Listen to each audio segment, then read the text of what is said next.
بسم اللہ الرحمن الرحیم۔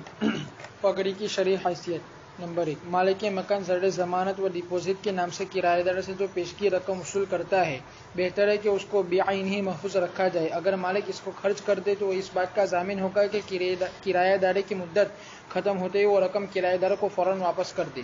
نمبر 2، اگر کوئی مکان یا دکان کرایہ پر دیا جائے اور مالک مکان مروجہ پگڑی کے نام پر اصل ماہوار کرایہ کے علاوہ بھی نقد رقم کرایہ دار سے وصول کرے تو سمجھا جائے گا کہ مالک مکان نے بحیثیت مالک اپنے مکان کو کرایہ دار سے واپس لینے کے حق سے دستبرداری کا عوض وصول کر لیا ہے۔ یہ رقم اس کے لیے اس حق کے عوض ہونے کی بنیاد پر جائز ہوگی۔ آئندہ اگر مالک مکان کرایہ دار سے مکان واپس لینا چاہے تو کرایہ دار کو اس کا حق ہوگا کہ وہ مکان خالی کرنے کے عوض جس پر ہر دو فریق راضی ہو جائے مالک مکان سے وصول کر لے، اور اسی طرح کرایہ دار دوسرے کو کرایہ دار کے حق میں باہمی طے شدہ رقم کے عوض اپنے اس حق سے جو اس نے اصل مالک سے عوض دے کر حاصل کیا تھا دستبردار ہو سکتا ہے۔ نمبر 3، مالک مکان نے پگڑی کے لیے بغیر مکان کرایہ پر دیا اور اجارہ کی مدت معاہدہ میں مقرر نہیں کی گئی ہو تو اس صورت میں مالک مکان کو حق ہوگا کہ جب چاہے مکان خالی کرا لے۔ البتہ مالک مکان کو چاہیے کہ خالی کرانے کا نوٹس اور خالی کرنے کی تاریخ کے درمیان ایسی مہلت دے جو مقامی حالت کے پیش نظر مناسب ہو اور جس میں مالک اور کرایہ دار کو کوئی خاص ضرر لاحق نہ ہو، اور کرایہ دار کو چاہیے کہ اس مناسب مہلت میں مکان خالی کر دے۔ نمبر 4، جو مکان یا دکان بغیر پگڑی کے لیے کرایہ پر دی گئی ہو، مالک مکان کو مکان واپس کرتے وقت کرایہ دار کے لیے اس سے پگڑی طلب کرنا جائز نہ ہوگا۔ نمبر 5، سیمینار مسلمانوں کو اس طرف متوجہ کرتا ہے کہ اپنے معاملات میں شریعت کا خاص خیال رکھے۔ شریعت چاہتی ہے کہ کسی بھی معاہدے کے بارے میں معاہدے کے ہر دو فریق تمام ضروری متعلقہ امور کو وضاحت اور صراحت کے ساتھ باہم طے کر لیں تاکہ آئندہ کوئی نزاع پیدا نہ ہو اور فریقین ضرر سے محفوظ رہے۔ اس سلسلے میں سیمینار خصوصیت سے یہ سفارش کرتا ہے کہ کرایہ داری کا معاملہ طے کرتے وقت مدت کا تعین کر لیا جائے، اور اگر مالک مکان عوض لے کر ہمیشہ کے لیے اپنے مکان خالی کرانے کے حق سے دستبردار ہونا چاہتا ہے تو فریقین صراحتاً آپس میں اس کو طے کر لیں۔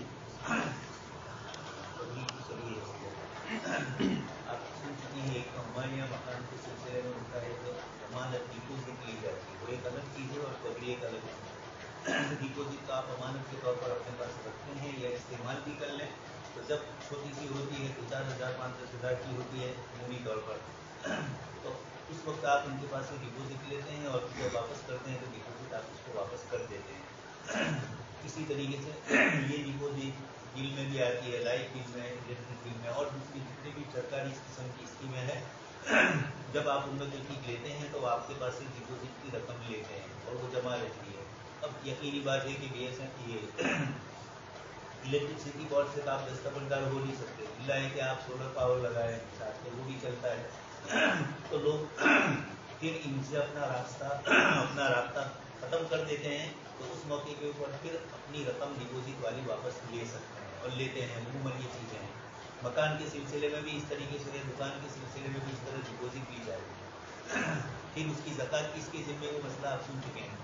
یہاں پگڑی جس کی حیثیت آپ کو بتلائی کہ بمبئی شہر میں کثرت سے چلتا ہے، اور آج کل ہماری نگر پالیکاؤں میں بھی ان کی جو دکانیں ہوتی ہیں، ان کی طرف سے جو چیزیں ہوتی ہیں وہ اسی طریقے سے کرایہ پر دی جاتی ہیں۔ اس میں ایک چیز کی قیمت آپ کو پوری اصل چیز کی قیمت کے برابر دینی پڑتی ہے، لیکن میونسپلٹی سے آپ کے نام پر نہیں ہوتا۔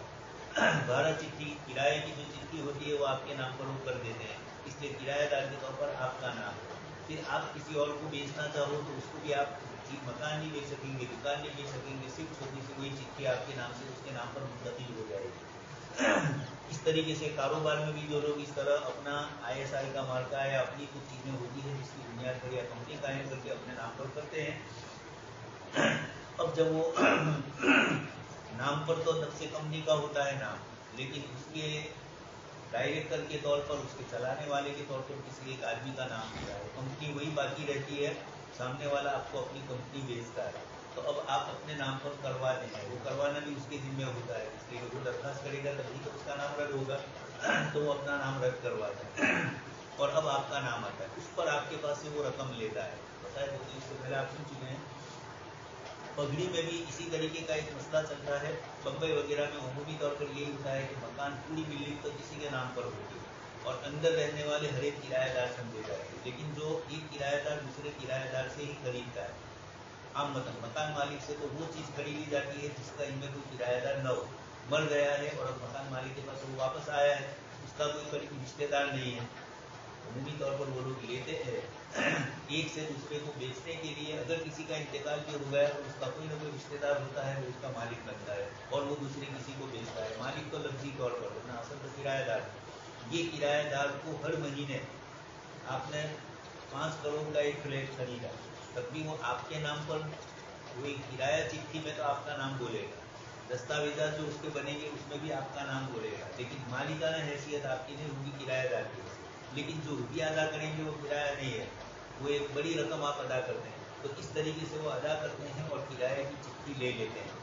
अब वो जब किसी और को बेचते हैं तो इतनी बड़ी रकम उसको भी मिलती है और उसके बदले में चिट्ठी में उसके बजाय उसका नाम आ जाता है, लेकिन असल मकान का जो मालिक होता है उसका नाम बाकी रहता है मालिकाना हैसियत। ये जो मकान का मालिक होता है इसका दस्तखत होता है, इसके बगैर एक किराएदार दूसरे किराएदार को नहीं दे सकता। ये जो चिट्ठी होती है उसकी बुनियादी के ऊपर मुझिब उस्तादों को मकान किराए पर देगा और मकान मालिक उसमें दस्तखत कर देगा, उसके पैसे वो लेगा, इससे ले उससे ले, वो इनका मसला है। मकान मालिक के लिए ये लेना जायज़ है या नहीं, एक तो ये मसला। दूसरा, आपने एक बड़ी रकम देकर दूसरे से ये मकान किराए पर लिया, अब आप वो मकान किसी और को किराए पर दे रहे हैं लेकिन रकम बड़ी ले रहे हैं, तो आपके लिए भी ये रकम लेना जायज़ है या नहीं, असल मसला इसका आता है। तो पगड़ी में आप हक़ इंतिफा से अपने आप को, मालिक मकान ने जो आपके पास से बड़ी रकम ली, उस बड़ी रकम पर वो हक़ इंतिफा से अलग हो गए और उसने आपके नाम पर हक़ इंतिफा कर दिया। जब आप किसी और को देंगे तो आपके लिए भी हक़ इंतिफा के बदले भी ये रकम लेना जायज़ है। उलमा की 2 जमाने बन चुकी है। पाकिस्तान के उलमा इस सिलसिले के अंदर हज़रत मौलाना ज़फ़र साहब और दूसरे कई हज़रात हैं, इनका इस मसले के अंदर थोड़ा शिद्दत वाला मसला है। यहाँ इस्लामिक एकेडमी में होते हैं, वहाँ भी कराची में यही होता होगा, पुराना जो अंग्रेज़ी दौर का मसला होता है, तो इसी किस्म के उन्होंने मसाइल होते हैं। तो अब यह है कि ये इस तरह बाहमी किराया तय किया जाता है और फिर वो किराया वापस लिया जाता है, हक़ इंतिफा से वो अपने को सुदोष करके दूसरे को दे देता है, इसके बदले में उससे रकम लेता है। ये जब किसी और को देगा तो वो इस तरह हक़ इंतिफा के तौर पर, मालिक मकान ने हक़ इंतिफा से वसूली के तौर पर पहले से रकम ले ली है उनके पास, या पहले से रकम नहीं ली है तो आम मतलब उसको ये होता है कि मकान का कोई पहले मालिक होता है। अब कोई दूसरा आदमी, बड़ा बिल्डर आदमी या बड़ा मालिक आदमी, रुपये पैसे वाला, वो पूरी बिल्डिंग खरीद लेता है, तो बिल्डिंग के रुपये तो वो मालिक मकान को देगा जिससे लिया है। लेकिन अब वो मालिक तो बन गया, अब वो इनके पास से जाहिर में कोई रकम नहीं, पूरी मिलकत का वो मालिक है, लेकिन अंदर किराएदार है। अब वो इन किराएदारों को एक किराए से दूसरे किराए पर अलग होने के लिए चिट्ठी लिखकर दस्तखत कर देता है। तो एक तो मसला आता है, उसके लिए रकम लेना जायज़ है, इसके लिए इनकम और कोई वजह नहीं होती है, सब रहते हैं मकानों के एक दूसरे को बेचे और उसके बदले में रुपये, मालिक के मकान को चिट्ठी पर दस्तखत करने के जो रुपये मिलते हैं, तो ये रुपया लेना जायज़ है यानी एक तो ये मसला। और दूसरा ये है कि जिसने किराए पर लिया उसको दूसरे को देने के बदले में, तो उसको तो दूसरे को देने के बदले में जायज़ है, इसलिए कि इसने मालिक के मकान को जो रकम दी थी पहले वाले से जब खरीदा होगा, कोई तो पहले होगा, जिस किसी ने खरीदा होगा मालिक के मकान से, बिल्डिंग जब बनी उसको जो मालिक होगा उसके पास, तो उसने जब इनको दे दिया तो हक़ इंतिफा का हक़ उसको दे दिया। इस तरीके से सबके लिए हक़ इंतिफा के तौर पर लेना जायज़ होगा। मालिक मकान जो अब हर एक से दस्तखत के बाद लेता है, ये थोड़ा शक वाला है, उलमा के नज़दीक ये मसला है। बाकी किराएदारों के लिए तो मसला हक़ इंतिफा से जायज़ है, पहले मकान मालिक ने दे दिया, अब ये सब एक दूसरे को उसके बदले में ले रहे हैं। दूसरा बतलाया कि मालिक मकान ने पगड़ी लिए बगैर मकान किराए पर दिया, ऐसा भी होता है। बम्बई में तो खैर ये कम है, लेकिन हमारे यहाँ भी कभी एक दूसरे से ताल्लुकात होते हैं, देहातों में ऐसा चलता है और उसकी बुनियाद के ऊपर रिश्तेदारी है। अब भाई नहीं किराए पर लिया है तो उसके पास से पूरी पगड़ी लेंगे, पगड़ी तो यानी पगड़ी नहीं है, ये डिपोजिट है, लेकिन दोनों चीज़ें चलती है, पगड़ी भी चलती है, डिपोजिट भी चलती है। डिपोजिट तो खैर वापस की जाएगी, लेकिन पगड़ी जैसे वहाँ चलती है इस तरह मकानों में और दुकानों में भी चलती है। थोड़ा मस्जिद बन रही थी, बाजू में शॉपिंग सेंटर था, वहाँ लोगों की दुकानें थी, थोड़ा कुछ वो अंदर आ गया मस्जिद के अंदर, तो उस वक्त कुछ दुकानें थी, चाय की पहले ही मस्जिद के बाजू में थी, तो इस किस्म की चीज़ें थी। अब ये लोग मकान खाली करने के लिए पैसे मांग रहे थे, उनको समझाया गया तो हम कहाँ जाएँ। तो अब ये एक किस्म का ऐसा मसला बन चुका है कि कोर्ट में जाएँ तो ये कोर्ट में कर ऐसा हो कि मस्जिद का मतलब न बने या इतना हिस्सा आगे न बढ़ सके जिसको मस्जिद वालों को बनाना है, इसलिए उमूमी तौर पर इनको राज़ी करने की कोशिश की जाती है। अब जिस वक्त उन्होंने मकान मस्जिद से लिया था उस वक्त मस्जिद में कुछ नहीं लिया था इनके पास, तो अब इनको भी वापस करते वक्त उसूली तौर पर यही है कि वो चीज़ आएंगे ही वापस कर लें, लेकिन लोगों की नीयतें बदल जाती है। अच्छे अच्छे नेक दीनदार लोग भी छोड़ते नहीं हैं, और ऐसा ही हुआ मस्जिद के मौके पर जो साहब इस तरह कर रहे थे, वैसे दीन की बातें बहुत कर रहे थे लेकिन नहीं छोड़ रहे थे। हम कहाँ जाए। फिर एक साहब ने ये कहा कि मास्टर साहब ने हमसे 5 चुके दादागिरी की मस्जिद छुड़वाने की। मैंने कहा उन्होंने जो कुछ किया वो अल्लाह के घर के निगरान को लोग नहीं छोड़ते हैं, कई भाषा भी तो बहुत मुतलिए वापस पड़े, तो इनकी वजह से नहीं छोड़ रहे हैं, तो आप तो गुनहगार ही है। वो गुनहगार हुए आपसे बदजबानी करके, लेकिन आप गुनहगार हुए अल्लाह की ज़मीन उसकी बुनियाद पर न छोड़ने की वजह से। इसलिए ये बहाने लोग इस तरह के करते रहते हैं। खैर, तो मालिक के मकान को हक होगा कि जब चाहे मकान खाली करवाए, यानी आपको हक है कि आपने उनके पास से कुछ नहीं लिया है तो वो वापस करके, डिपोजिट है तो वापस करनी पड़ती है, पगड़ी है तो वापस नहीं लेते, उसी वक्त हक इंतफा तो अब वापस नहीं ले सकते, हक इंतफा तो ले लिया है आपने। इसलिए ये सादा मिसालें हमारे यहाँ जो चलती है वो पगड़ी बोलते हैं, लेकिन डिपोजिट ही समझी जाए। उस बुनियाद के ऊपर आपने जब किसी से डिपोजिट नहीं लिए, अब जब आप मकान वापस ले रहे हैं तो उसको भी आपको वापस करना चाहिए। लेकिन ऐसा नहीं है कि रात को लड़ाई हुई, सुबह जाकर गए तो घर खाली करो, बारिश हो रही है, गर्मी हो रही है, तो अचानक को वो खाली करना इसलिए फरमाया कि खाली कराने का नोटिस और खाली कराने की तारीख के दरमियान पूरी इतनी मोहलत दी जाए कि ये अपना मकान दूसरी जगह तब्दील कर सके। लेकिन ये मतलब ही नहीं है कि अब वो तारीख पर ही तारीख बढ़ती रहे और वो साहब खाली ही न करे, शायद आलूमों के मकान हो। और इसी तरीके से चाहे किसी और का मकान हो, इस तरह की मस्जिदों के, मदरसों के मकान सब इसी तरह किराएदार छोड़ ही नहीं रहे।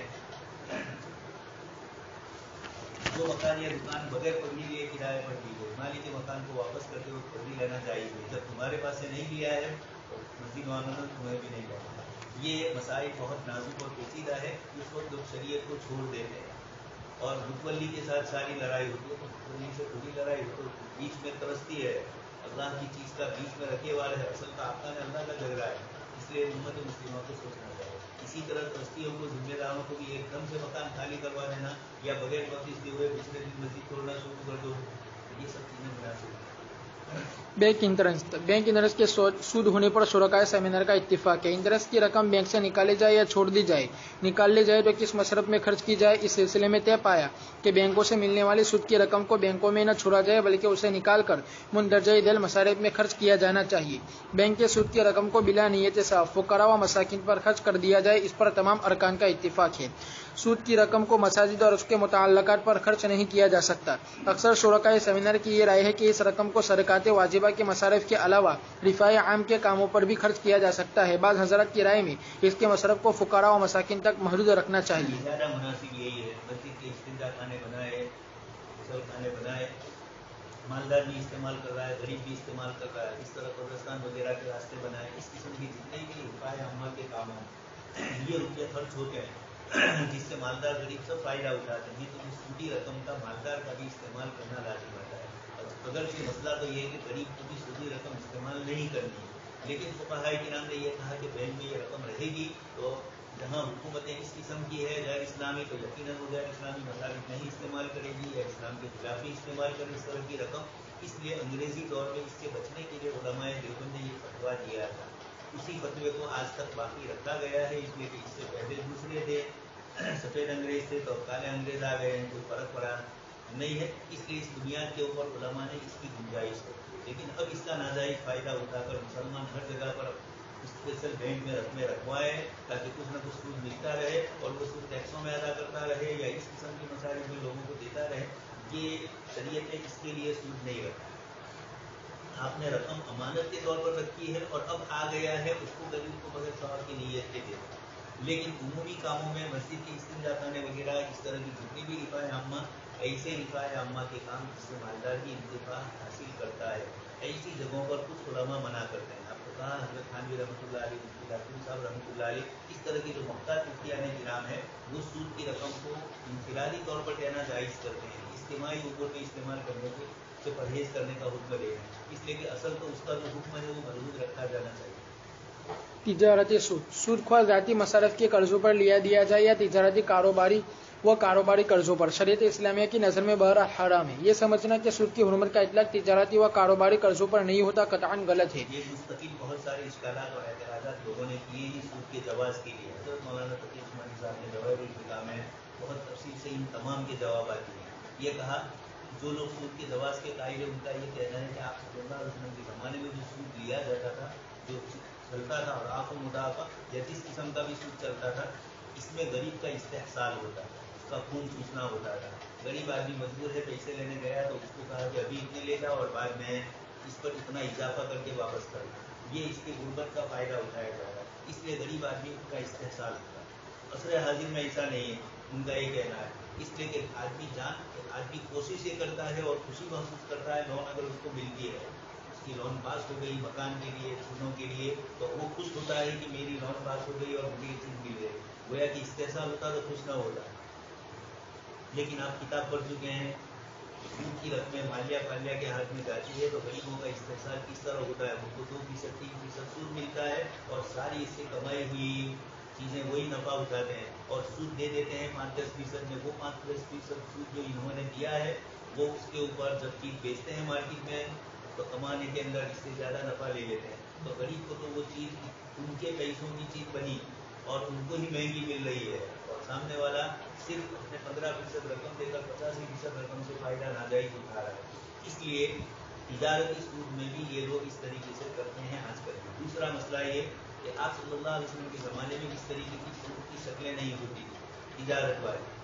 وہ تو غربت والی ہوتی تھی، تجارت والی ہے اس لیے جائز ہونی چاہیے. ایسی وجہ دلیلیں ایسا ظاہر اس طریقے سے اس کی جہالت کا اضافہ، اس طرح کی دلیلیں کتابوں اور پڑھے لکھے دنیاوی اس طرح کے اعتراض، اس طرح کی بہت سارے اشکالات ان لوگوں نے کیے. ان سب کے جواب مولانا نے دیے ہیں، اس کے سارے جوابات دیے. اس لیے یہ جاننا بھی ضروری ہے ایک تو وہ سود ہوتا ہے جو غریب آدمی مجبوری میں لیتا ہے، اور ایک تجارت کے لیے سود لیتا ہے، تجارت کو بڑھانے کے لیے، ڈیولپمنٹ کے لیے. سرکاری سودی قرضے تو کاروبار کو بڑھانے کے لیے لیے جائیں. اس کے جواز کے لیے بھی لوگوں نے دلیلیں کی. انہوں نے کہا کہ اس میں شریعت کی جو علت ہے، یعنی مقاصد سمجھو، کوئی مقاصد سمجھے ہوئے ہوتے ہیں اور اس طریقے کی مقاصد کے خلاف غلط باتیں کرتے ہیں. نیز یہ خیال کہ تجارتی و کاروبار مفتی محمود حسن صاحب کا سود اور سرکاری قرضے یا سرکاری سودی قرضے، اور اس میں حضرت نے تفصیل سے لکھا ہے کہ جب کسی علاقے میں کوئی بیماری عام ہو جاتی ہے تو ڈاکٹر لوگ ہر دن بیٹھ نہیں جاتے ہیں کہ بس ہم سے نہیں ہو سکتا ہے. تو انڈیا کے بیٹھ گئے، ڈاکٹر نہیں بیٹھے، سرکار بیٹھ گئی، کوئی فرق نہیں. لیکن عام احوال کے اندر حکومت جنگی پیمانے پر ان کا علاج کرتی ہے. تو اسلامی نظام میں بھی کوئی فاسد بات رہا جاتا ہے تو فاسد اتنا عام ہو چکا ہے فساد کہ امت کے لیے اس سے بچنا مشکل ہے. یہ کہہ کر ہاتھ اونچے نہیں کرنے ہیں، اس کے عدم جواز کے ہی فتوے لگانے ہیں. یہ سودی قرضوں ان چیزوں کے لیے جو کاروبار کو بڑھانے کے لیے لیتے ہیں، اور ایک بھی نفسی ہی روزلہ ہی کا بیچارے کا انتظام نہیں ہے تو اس کے لیے تو یہ دوسری محتاج اور استقراض بھی غریب آپ سن چکے ہیں. سود کے اوپر زیادہ نفع دے کر اس طریقے سے کرنا یہ محتاج کے لیے جائز پر احتیاج الگ ہے اور تحسین الگ ہے. یہ تحسینیات کے لیے ہے کاروبار.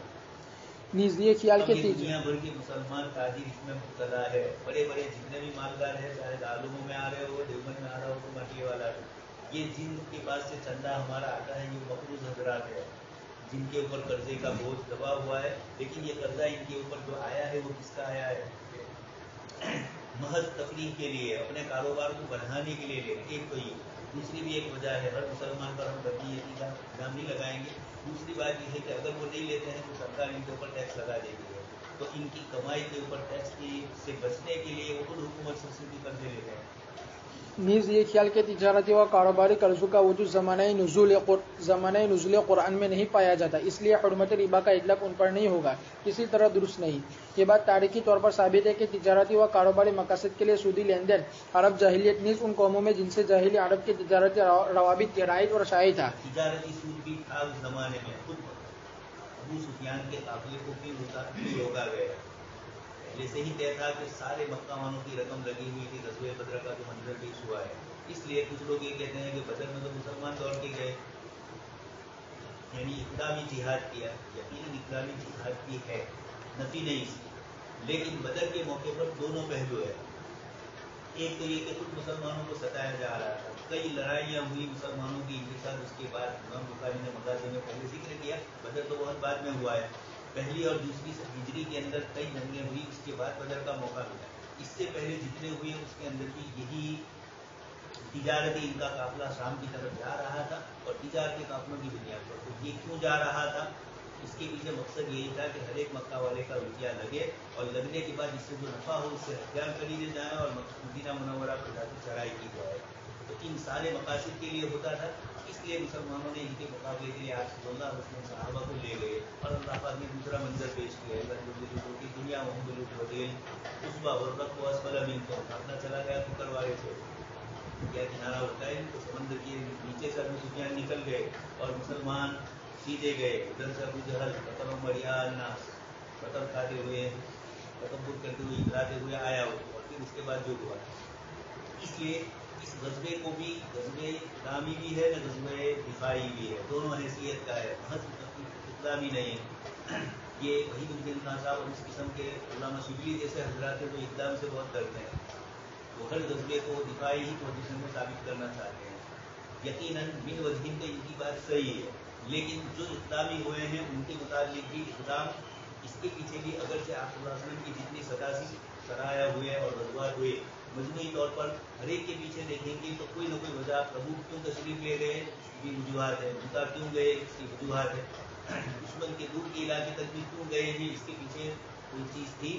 اور اقدامی بھی تھا لیکن اقدامی کے پیچھے بھی دفاعی مقصود تھا. انکار نہیں کریں گے اس کا لیکن اقدامی اس کو کہا جائے گا یا بعد کے ادوار میں بھی اقدامی ہو سکتا ہے. یہ ہر پہلو سے انکار کرتے تھے. اس لیے وحید الدین خان صاحب نے جب پہلی مرتبہ افغانستان کا داخل ہو گیا کمیونسٹ ملک تھا ایمان اور کفر کے مسئلے تھے اس وقت کی جہاد کو بھی انہوں نے جہاد سے تعبیر نہیں کیا. انہوں نے انکار کیا. یہ تو ایک لشکری حملہ ہے. تو خیر اس طرح کی باتوں کا کوئی اعتبار ہوتا کسی کو راضی کرنے کے لیے آپ اس طرح کی دلیلیں پیش کرو تو کتنے راضی کریں گے آپ. جو حقائق ہے وہ حقائق عمرہ عائشہ چاہے آپ کتنی دلیلیں کرتے رہو کہ 25 سال کی تھی 30 سال کی تھی. حدیث شریف میں بخاری میں جو روایتیں 6 سال اور 2 سال والی ہے اس کا ہی جواب دینا ہوگا. آپ اس طرح چھوٹ نہیں سکتے ہیں کہ ایسا ہے. یہ بھرت صاحب کی کتاب آئی ہے اس کا کسی نے اردو کیا ہے. کچھ باتیں اچھی بھی ہے لیکن حوالے میں آ رہی اور کچھ باتیں ایسی بھی ہے جس کے اندر کسی میں عمرہ عائشہ میں انہوں نے یہ اشارہ کر دیا ہے یعنی حدیث بخاری کو رتی کی ٹوکری میں ڈالا. یہ اس طرح پاکستان سے کتاب چھپی ہے عمرہ عائشہ صدیقی صاحب ہے بہت سال پہلے ہمارے پاس آئی ہے انگلینڈ سے. تو یہ عجیب و غریب اس میں استدلال کیا ہے اور ظاہری کچھ پڑھے تو یہی سمجھے کہ ہاں بہت اچھی بات ہے حضور سے اشکالات دور ہو گئے جو اشکالات ہے. لیکن یہ چیزیں اشکالات دور نہیں کرتی ہے. یہ کہیں نہ کہیں ان اصول سے اور ان اصل معاقد اور مراضی سے ہمیں ہمارے ذہن کو دور کر دیتی ہے. کل پھر موقع ملے گا کہ بخاری کی کوئی بھی روایت ہوگی اس کا رد کرنا آسان ہوگا. یہ اس طرح کی ایک چال ہوتی ہے لوگوں کی. چنانچہ تجارتی و کاروباری مقاصد کے لیے سودی لین دین تحریم ربا کا اولین مورد ہے. صاحب نے بہت سارے قبائل کا نام لکھ کر بتایا کہ 2 قبیلوں میں آپس میں جو ہوتا تھا تجارتی مسئلہ اس کے اندر یہ اسی طریقے کا لڑائی وغیرہ کا بھی پہلو ہوتا تھا. یعنی حکومت سے پھر کیا کرتے اور جاہلیت میں ہوتا کیا تھا. اس کے بعد عمومی طور پر یہی روپیے میں سے کاروبار کے لیے بھی اور اس کے ساتھ لڑائی جھگڑوں کے لیے بھی. اس کے علاوہ بالفرض اگر تجارتی و کاروباری قبیلے جب تجارتی روپیے لیتے تھے تو ان کو تھوڑی تو پریشانی ہے کہ تجارت کے لیے لے رہے ہیں. اس لیے حضور کے زمانے میں بھی تجارتی سود چلتا تھا. اصل تو یہ لوگ انکار کر رہے ہیں. مولانا صاحب نے ثابت کیا کہ نہیں تجارتی سود حضور کے زمانے میں تھا. کئی قبیلوں کا ذکر کیا اور اسی لیے میں نے آپ کے سامنے قریش کا ذکر کیا. غزوہ بدر کے موقع پر آپس میں اگرچہ وہ ایک کاروبار تھا لیکن مجھے جو بتلانا ہے وہ یہ ہے کہ یہ کاروبار مل کر تو غیر مسلم تھے اس لیے اس میں سودی کاروبار وغیرہ سب ہوتا. یہ جو حکومت ایک دوسرے سے لیتے تھے چاہے شرکت کے طور پر لے چاہے قرضے کے طور پر لیتے. شرکت تو اسلام میں جائز ہے لیکن قرضے کے طور پر جب لیتے تھے تو سود ہی کا اس کے اوپر اضافہ ہو جاتا ہے. اس کے علاوہ بالفرض اگر تجارتی و کاروباری مقاصد کے لیے سودی لین دین کا وجود زمانہ نزول قرآن میں نہ بھی پایا جاتا تب بھی مستقل شرعی دلائل دونوں قسم کے قرضوں یعنی ذاتی و شخصی اور تجارتی و کاروباری پر اضافے یعنی سود کی حرمت کے بارے میں قائم ہے. قرآن و سنت اجماع و قیاس اور امت محمدیہ کا شخصی طور پر بھی. لیکن شخصی طور پر اگر انتہائی مخلوق الحال ہے اس کے لیے کوئی حلال کمائی نہیں ہے تو نے بعد میں گنجائش دی اللہ مسلم کے دن میں جو ضرورت حاجیات آئی اس کی روشنی کے اندر. لیکن فی نفسی کو سود ناجائز ہی ہوگا ہر مسلمان کے. قرآن و سنت اجماع و قیاس اور امت محمدیہ کا عمل متوارث سب یہی بتاتے ہیں کہ حرمت ربا کے بارے میں اس کا کوئی اعتبار نہیں کیا جا سکتا کہ قرض لینے دینے کا مقصد اور محرک کیا ہے. بہت سے لوگوں نے بہت کچھ دکھایا تھا. مولانا نے کتاب میں جواب دے دیا ہے. سود کی حرمت پر اس کا بھی کوئی اثر نہیں پڑتا کہ شرع سود کم ہے یا زیادہ مناسب حد تک کم ہے یا نامناسب حد تک زیادہ. لوگوں نے کہا जैसे एजुकेशन है, गवर्नमेंट की तरफ से तालीम के लिए जो सूद दिया जाता है वो 1%, जो रकम आपको दी जाती है उस पर इजाफा जो लेती है हुकूमत, वो 100 रुपये में 1 रुपया लेती है। तो अब उलमा में मसला आया कि आया इसके लिए तो फिर तालीम कितनी ज़रूरी है, ये मसला आएगा। तालीम रोतले के लिए है कि तालीम तहजीब अखलाक के लिए? तहजीब अखलाक के लिए तो है नहीं, दुनियावी तालीम रोतले ही के लिए। तो आया इसके लिए गुंजाइश बनेगी? तो एक तो ये है कि नफ्स से उसका एहतियात, ये किसी भी दर्जे का एहतियात है तो उसमें ये नहीं देखा जाता कि ये मुसलमान तालिब इल्म मदरसे का तालिब इल्म है या स्कूल का तालिब इल्म। फी नफ्सी एक मोमिन है और शरीय एतबार से वो हाजतमंद है, तो ये एक अलग चीज़ है। और एक ये है कि मुस्तकिल इसको पेशा बना देना और इसके लिए ही रकूमात का, सूद की रकूमात का इस्तेमाल करना, और इसके लिए कुछ लोग अपनी रकमें बैंक में रखें और फिर सूद आए तो वो स्कूलों को दे, स्कूल में पढ़ने वाले तलबा को बतौर कर्ज के दे, या इन्होंने जो कर्ज गवर्नमेंट से लिया है इसमें जो ये सूद है, ये सूद के लिए वो रकम सूद की इसमें से इस्तेमाल करके दे दी जाए। ये इस तरह की काफ़ी परेशान कुछ मसाइल इसमें आए हैं। शरीयत इस्लामिया में इस बात को तस्लीम करने की कोई गुंजाइश नहीं है कि शरह सूद अगर मुनासिब हद तक कम है तो सूदी लेन देन जायज़ है और अगर नामुनासिब हद तक ज्यादा है तो नाजायज़। दलाइल नाजायज़ है। अब ये अलग बात है कि कुछ फुक़हा किराम ने हुकूमत की वो चीज़ें जो हुकूमत किसी गरीब को देती है लेकिन सीधे मुफ्त में नहीं देती, इसलिए कि मुफ्त में दे तो मुल्क का हाल तो हिंदुस्तान है, तरक्की पजीर मुल्कों में से है, तरक्की याफ्ता मुल्कों में से नहीं, इसलिए देने जाए तो कितनों को दे। इसलिए हुकूमत ने इसकी में ये बनाई कि BL, PPL और इस तरह के कुछ लोगों के ज़िंदगी गुजारने के जो मयारात हैं उनकी तरतीब और तकसीम की, और इस तरतीब और तकसीम के अंदर इनको दिया जाए इनको न दिया जाए। उसमें अब कुछ लोगों को सब्सिडियाँ वो दे रहे हैं, एक तरफ सब्सिडी भी देते हैं, कमी भी करते हैं उस चीज़ के खरीद में, दूसरी तरफ हुकूमत उसके ऊपर सूद भी लेती है। अब इस्लामी हुकूमत हो तब तो हम कहते हैं कि सूद लेने की क्या ज़रूरत, जब आप दूसरी तरफ उस चीज़ की जो असल कीमत है वही हो, सूद आप इजाफा नहीं कर सकते इस्लाम में, तो आप फिर उसके पास से जब कोई चीज़ लेते नहीं हैं और उसको कोई चीज़ दे भी नहीं, आप ये कहो कि हम उसको दें और फिर उसके पास से ज़्यादा न लें, सब्सिडी दें और लोन के ऊपर सूद न लें, तो हुकूमत को पहुँच जाती है। तो इस्लामी हुकूमत होगी तो यही कहा जाएगा कि बराबर रखो आप चीज़ की जो कीमत है, जितनी सब्सिडी आप देना चाहते हैं उसको, इतनी सब्सिडी के मुकाबले में इतना सूद आप उसका कम कर दो, तो खुद ब खुद दोनों चीज़ें बराबर। लेकिन अब जहाँ है हिंदुस्तान में अब ये मसला आया कि ये सब्सिडी हुकूमत क्यों देती है, इसके ऊपर मुफ्ती अब्दुल हसन साहब और मुफ्ती निज़ामुद्दीन साहब के दरमियान कुछ मसाइल में कुछ जुज़ियात के अंदर फर्क रहा है। और हज़रत थानवी रहमतुल्लाह अलैह की भी कुछ इबारत को मुफ्ती निज़ामुद्दीन साहब ने इस्तेमाल फरमाया, लेकिन मुफ्ती निज़ामुद्दीन साहब की भी पूरी बात मिज़वान कुछ मुफ्ती लोग नकल नहीं करते हैं, मतलब उनके नाम की तरफ निस्बत करके कह देते हैं कि इन्होंने जवाज़ की गुंजाइश की। तो इसके ऊपर अभी 2-3 साल पहले काफ़ी लेदे हुई और उनकी पूरी इबारत नकल की गई। हमारे पास तो है मुंतखब निज़ामुल फतावा, काजी साहब रहमतुल्लाह अलैह ने इसको शाये करवाया, और वही असल है आजकल के असली मसाइल के लिए। निज़ामुल फतावा के दूसरे अज्जा हैं, उनके अंदर दूसरी मसाइल है, लेकिन खास करके असली मसाइल जो परेशान कुन है मुफ्ती निज़ामुद्दीन साहब के उन मसाइल में से उनको मुंतखब करके काजी साहब ने अलग से किताबी शक्ल में शाये करवाया है। फिर दूसरी भी जिल्दें छपी है मक्के वाला से भी उनकी, वो दूसरे उनके जो दूसरे फतावा है वो, लेकिन ये निज़ामुल फतावा शानदार तबार के साथ काजी साहब ने छपवाई, उसमें अलग अलग जगह से इबारतें एक जगह यकजा की गई है। असल फतावे और है और इंतखाब करके अलग अलग किया है। तो इंतखाब से ये फ़ायदा है कि सारा इधर उधर के जुज़ियात जो मौलाना ने अलग अलग जगह पर नकल किए हैं वो सब एक जगह मालूम हो जाए, तो सारी दलीलें एक जगह पर है। इन्होंने सूद के लफ्ज़ पर ये गुफ्तगू की है एक जगह पर, कुछ मुफ्ती हज़रात जो मुतजद्दिदीन है हर चीज़ को जायज़ करने वाले, ये मुफ्ती निज़ामुद्दीन साहब की इतने दावे को जिक्र करते हैं लेकिन दलील को जिक्र नहीं करते हैं, या सुगरा को जिक्र करते हैं, कुबरा को साथ में नकल नहीं करते, और इतनी इबारत लेकर अपने जवाज़ के लिए दलीलें पेश करते हैं सूद के लिए।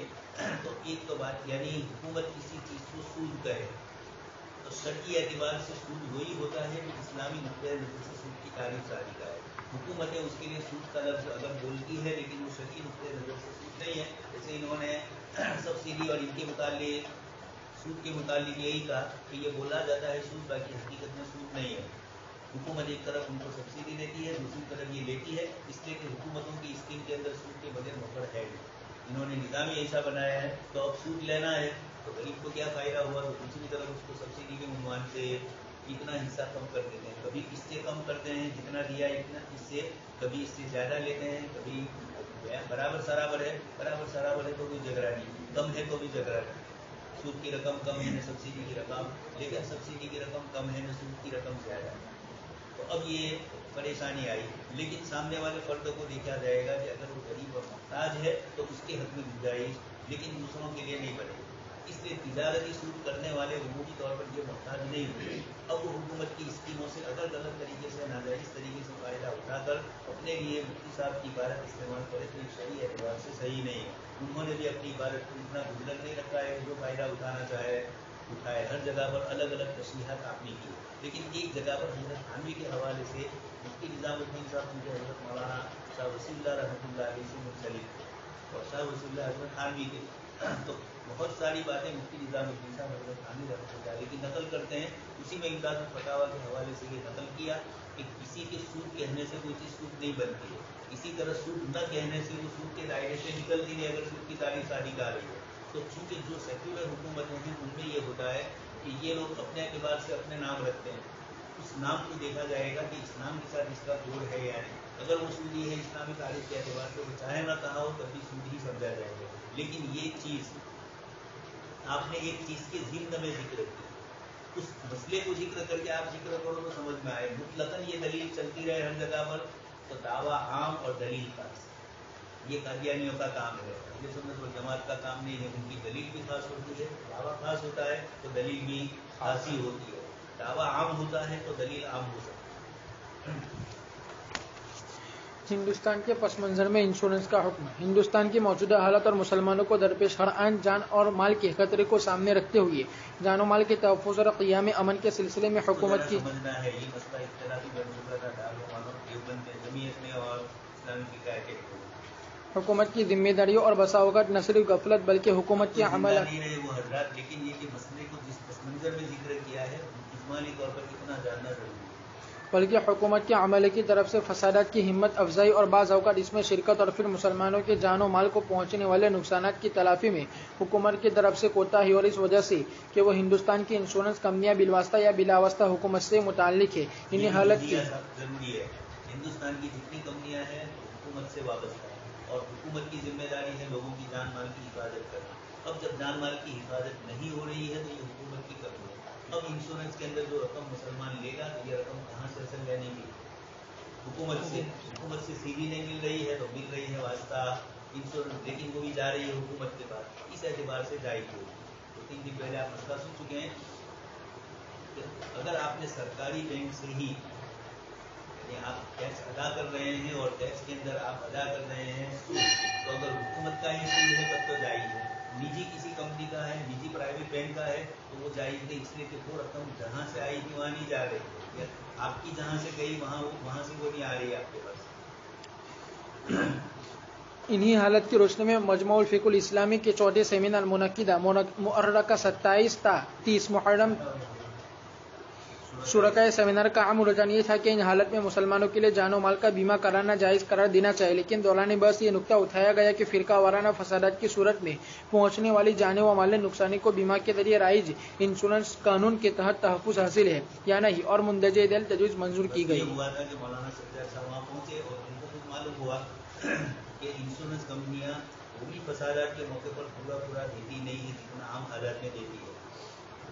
ये इंश्योरेंस कंपनी का गोया एक पॉलिसी इनकी है कि चूँकि उमूमन फसादात में मुसलमानों का ही नुकसान होता है। इसकी दलील आपको मैं कह चुका हूँ कि इंश्योरेंस जिन मुसलमानों की दुकानों का था उन दुकानों को अहमदाबाद गोधरा फसादात के मौके पर अहमदाबाद में बड़ोदा में सूरत में इन दुकानों को नहीं छेड़ा गया, इसलिए कि जानते थे कि इनको तोड़ेंगे तो उसका नुकसान तो इंश्योरेंस कंपनी को होगा नहीं होगा मुस्लिम है। इस तरीके से इन्होंने किया, इसलिए इससे भी पता चलता है। और इससे पहले भी ऐसा महसूस हुआ कि वो आम हालात में तो उसूल और ज़ाब्ते अलग बना दिए और खुदी फसादात के मौके पर दुकानें वगैरह जलने की शक्ल के अंदर उनके उसूल और ज़ाब्तों में कुछ फ़र्क है। मौलाना सज्जाद साहब की बात नीम वजीन तो सही थी कि कुछ फ़र्क है, लेकिन वो इतना बड़ा फ़र्क नहीं था। इस बुनियाद पर उस मौके पर इस मसले को रखा गया साइड पर और ये तजवीज़ पास हुई। کمیٹی نے مسئلے کے تمام پہلوؤں پر غور کیا اور یہ محسوس کیا کہ انشورنس کمپنیوں کی پالیسی اس سلسلے میں واضح نہیں ہے کہ فرقہ وارانہ فسادات میں ہونے والی جانی و مالی نقصانات کو موجودہ انشورنس قانون کی روح سے تحفظ حاصل ہوتا ہے، اور اس کی ضرورت محسوس کی گئی کہ اس مسئلے پر تفصیل سے غور کیا جائے اور انشورنس کے ماہرین سے مختلف اسکیموں کے بارے میں پوری معلومات حاصل ہو جائے۔ سیمینار کے عام اجلاس میں کمیٹی کی اس تجویز سے اتفاق کیا گیا اور نہیں لگایا گیا، کیونکہ یہ بات مولانا نے آ کر کہی کہ ایسا ہے، اس لیے اگر آپ جائز بھی کر دیتے ہیں انشورنس لینا فسادات کے موقع پر تو مسلمانوں کو تو فائدہ ہے، حالانکہ ایسا نہیں تھا، فائدہ تھا کوئی ایک دو چیز ایسی تھی کہ جس کی کچھ چیز نہیں ملتی، یعنی پورا جو ملنا چاہیے اس میں سے 15-20% کم ملتا ہے۔ مثال میں کہہ رہا ہوں، اندر کوئی ایسی چیز ہے نہیں کہ 15-20% تو مطلب کچھ نہیں ملتا تھا، باقی دوسرا ملتا تھا، تو مسلمان اس سے سہارے فائدہ اٹھا سکتے ہیں۔ اور مندرجہ ذیل افراد پر مشتمل ایک کمیٹی تشکیل دی گئی جو مسئلے کے تمام پہلوؤں پر ماہرین سے پوری معلومات حاصل کرنے کے بعد کوئی قطعی رائے قائم کرے۔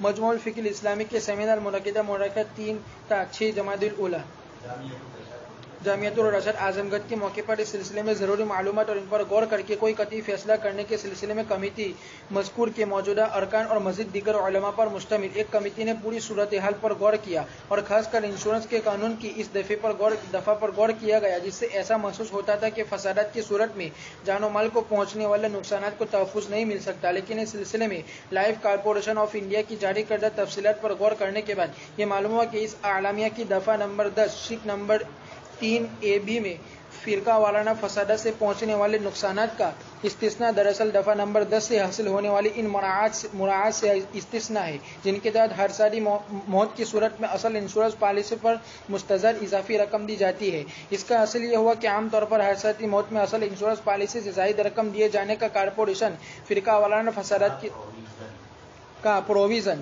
فرقہ وارانہ فسادات کی صورت میں پہنچنے والے جانی اور مالی نقصانات کو شامل نہیں ہوگا، یعنی اس صورت میں انشورنس پالیسی پر اضافی رقم نہیں ملے گی، لیکن جتنی پر انشورنس پالیسی ہے جیسے دیگر عام جانی و مالی نقصانات میں ملتی ہے اسی طرح اس میں بھی ملے گی۔ اس نقطہ کے واضح ہو جانے کے بعد لیکن جتنی بھی انشورنس پالیسی ہے جیسے دیگر عام جانی و مالی نقصانات میں ملتی ہے اسی طرح اس میں بھی ملے گی۔ اس نقطے کے واضح ہو جانے کے بعد مجموع الفقہ الاسلامی کی یہ کمیٹی یعنی مجلس تحقیقات شرعیہ لکھنؤ نے سن 1960 میں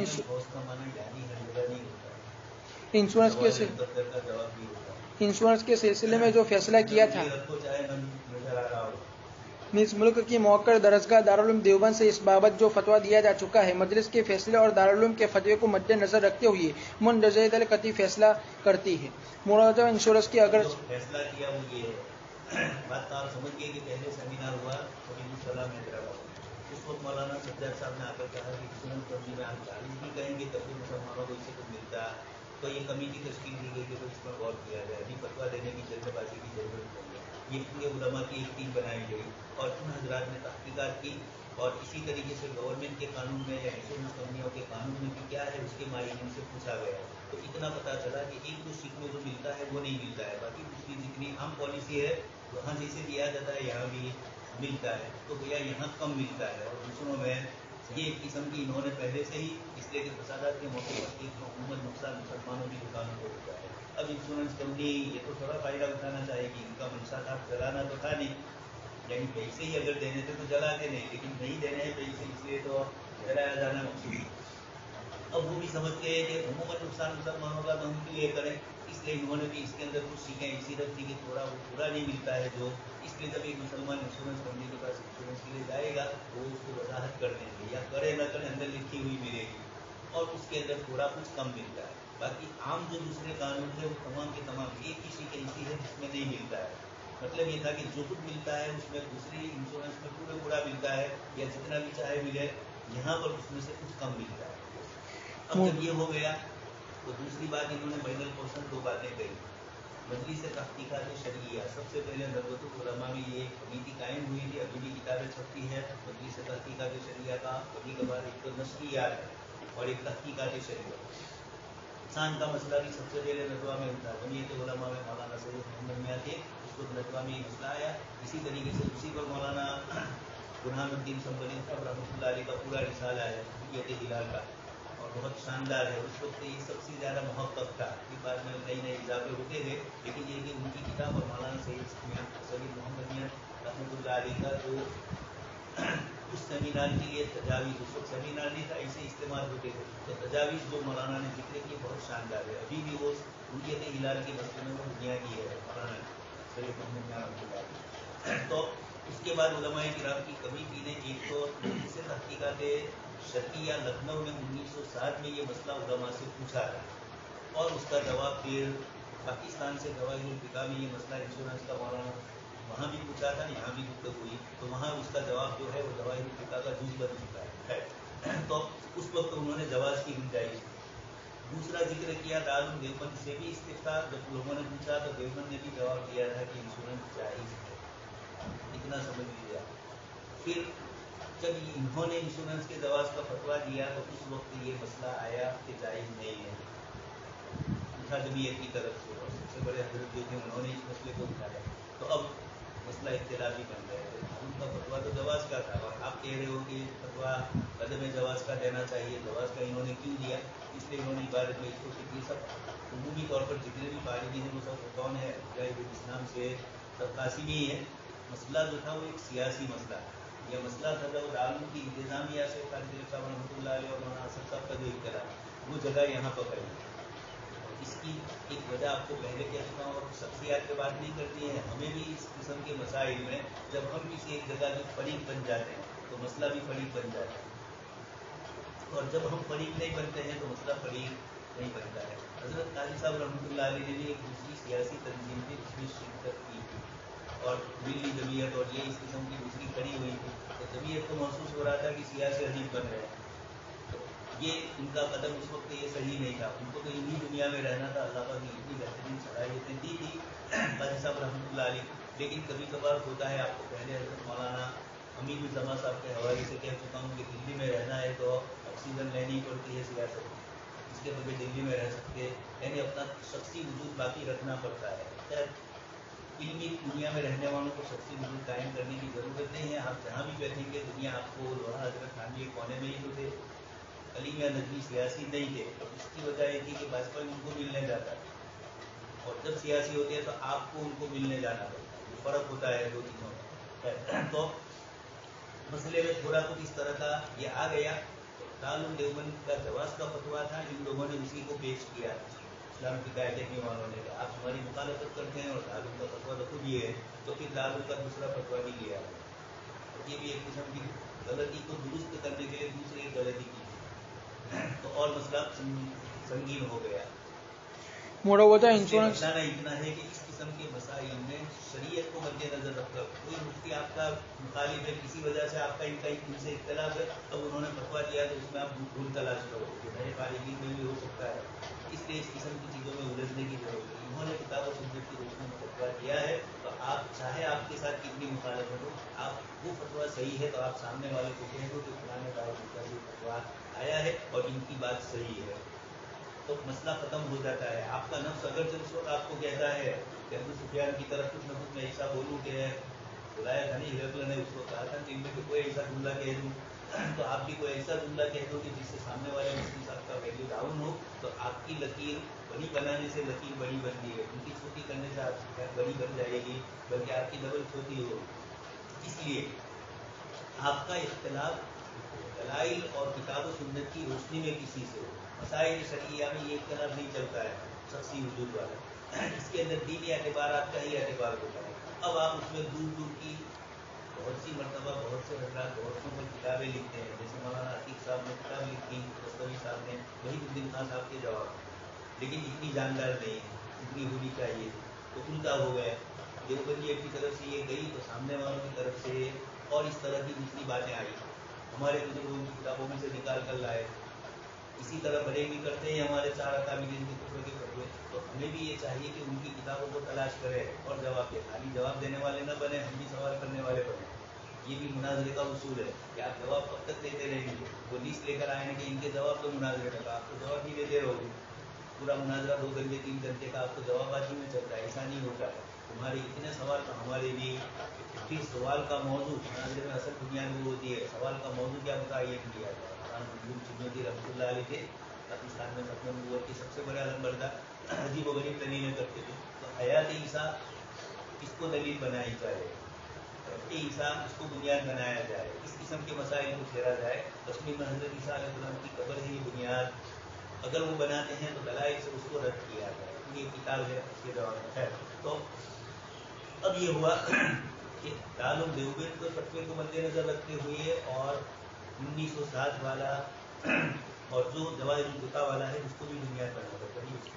मुड़वजा इंश्योरेंस अगरचे शरीयत में नाजायज़ है क्योंकि वो रिबा, कीमार, गरर जैसे शरई तौर पर ममनू मामलात पर मुश्तमिल है। उनको बतलाया कि जब भी किसी चीज़ के चाहे हम जवाज का फतवा है, लेकिन उसकी असल हैसियत और पोजीशन को बतलाना, अगरचे इन्होंने लिखा है, अगरचे न लिखे, सीधा ही लिखे कि मुड़वजा इंश्योरेंस शरीयत में ना जाए, अगरचे थोड़े बाद में आता तो ज़्यादा मुनासिब, लेकिन खैर ये कहकर इतना तो बतला दिया कि शर्की उसकी हैसियत ये है किताब और सुन्नत के दलाइल में, वरना ये जमात इस्लामी वाले थे वो सूद में बहुत सख्त है, सूद के मामले में हमसे भी ज़्यादा सख्त है वो लोग देवबंदी से भी। तो वो यही कहते हैं कि कुरान ने जिस चीज़ को मना किया देवबंदी उसको कैसे कहना है कि सवाब की नीयत के बगैर दे, बताना ये है कि ये सवाब की नीयत से भी नहीं आई है। हम भी वही कह रहे हैं जो आप कह रहे हैं, लेकिन हमने फिर उसके बाद इस रकम का क्या किया जाए, तो फिर उसके जवाब में हमने ये कहा।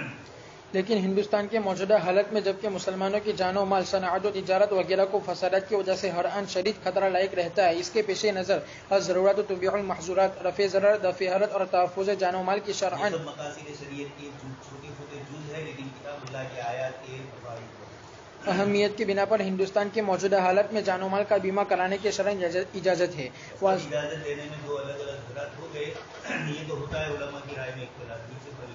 वाज़ेह है कि फ़िक़ा अकेडमी की तरफ से तजवीज़ और सेमिनार में शरीक अहले इल्म की तरफ से इसकी तायद का ये मतलब नहीं कि इंश्योरेंस मुसलमानों की हिफाजत का ज़ामिन है। इसका ये मतलब भी नहीं है कि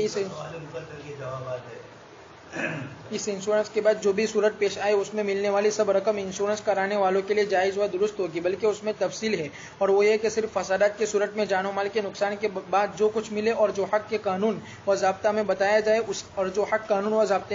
उसके मुताबिक मिलने वाला माल तो इंश्योरेंस कराने वालों के लिए जायज़ व दुरुस्त होगा और बकिया सूरतों में सिर्फ अपनी जमा करदा रकम के बकदर लेना और इस्तेमाल करना जायज़ होगा, ज़ायद का नहीं।